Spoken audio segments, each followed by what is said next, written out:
Math 76, lesson 20, greatest common factor. This is the last lesson I'll be doing today, so if you've noticed over the last week and a half or 2 weeks, you may have been hearing a dog whine in the background of my videos, and that's because I brought my dog to work with me today, and he's been crying the whole time I've been making videos. So this will be the last video that you hear him crying, at least for a while. I don't think I'll be bringing him back on another day that I'm making videos as of all the whining.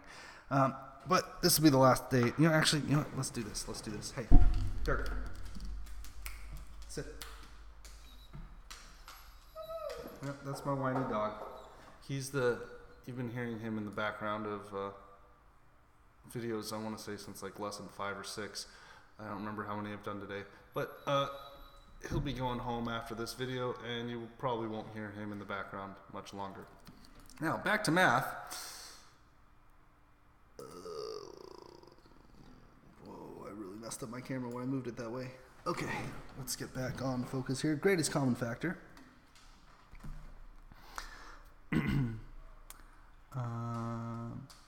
I lost my train of thought talking about my dog. Greatest common factor. So, we learned about factors in the previous lesson. We're going to be learning about greatest common factor. Now, the greatest common factor is when we compare the factors of two numbers, and we want to find out which number is the greatest factor that both of them have. So, to do this, I'm going to go ahead and take a couple numbers here. We'll take an easy one to begin with. We'll take the number 10 and the number 15. So we've got 10 and 15. And what I'm going to do with these two numbers, in order to find the greatest common factors, I'm going to list the factors of the number 10 and all the factors of the number 15. So what numbers will give me a product of 10? Well, I know that 1 and 10 will, and then I know that 2 and 5 will. And that's it. Now for 15, I've got 1 and 15, and then I've got 3 and 5. Okay?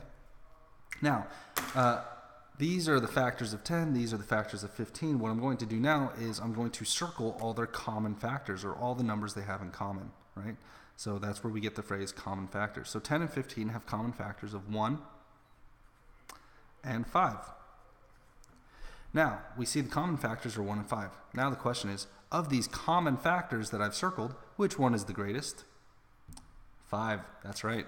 So the greatest common factor of 10 and 15 is the number 5. So these words are very important. It's important to understand these words. And once you understand the words, stuff like greatest common factor becomes less of a mystery and more of a logical process. So I look for the common factors. Once I find the common factors, I look for the greatest one, and bam, I've got my greatest common factor.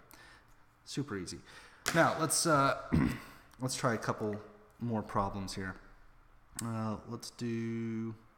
We'll do 18 and 24, and then we'll do a real hard one. We'll do 3 numbers. Let's see here. Let me see if I can find it. Let's do, I guess those aren't too hard. We'll do 20, 30, and 40. Okay? So I'm going to go ahead and list the factors vertically so I don't run out of paper here. So the factors of 18, let's not use red, we'll use green. So factors of 18, I've got 1, I've got 18, I've got 2 and 9, I've got 3 and 6, and 4 doesn't work, 5 doesn't work.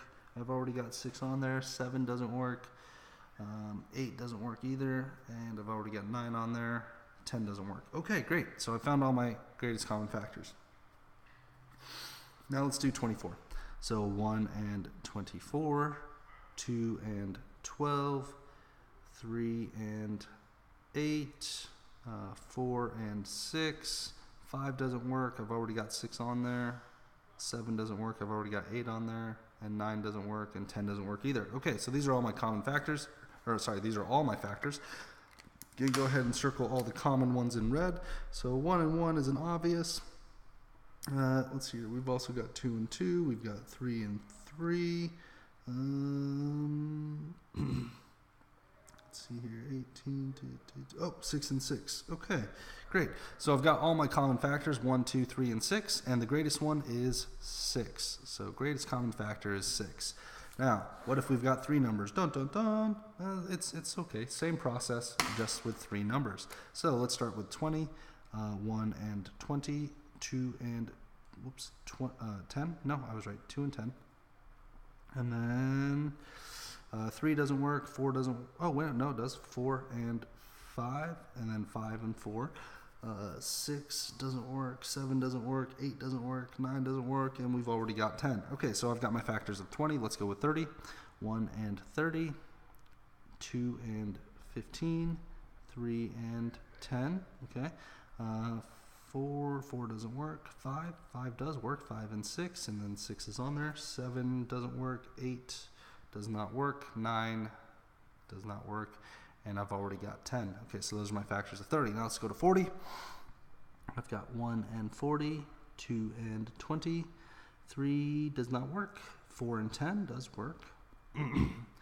5 and 8 works, and then 6 does not work. 7 doesn't work. I've already got 8 on there. 9 doesn't work, and I've already got 10. Okay, so I've listed all my factors. Now I need to find common factors, not amongst 2 numbers, but amongst all 3. So if all 3 numbers don't have the factor, it does not work, and I cannot use it. So 1 definitely is in all 3 numbers. 20 is in 40, but it's not in 30, so I can't use 20. 2 is in all 3 numbers. 10, I've got 10 in here, 10 in here. 10 is in all 3 numbers. Okay. 4, no 4 and 30. Still can't use it. Let's see here. 5. 5 is in all 3 numbers. Okay, so my common factors are 1, 2, 10, and 5. The greatest of those being the number 10, and I found my greatest common factor. All right, well, that's it for lesson 20. I hope you guys have a great day. If you have any questions, let me know on the school website, and I will see you in class.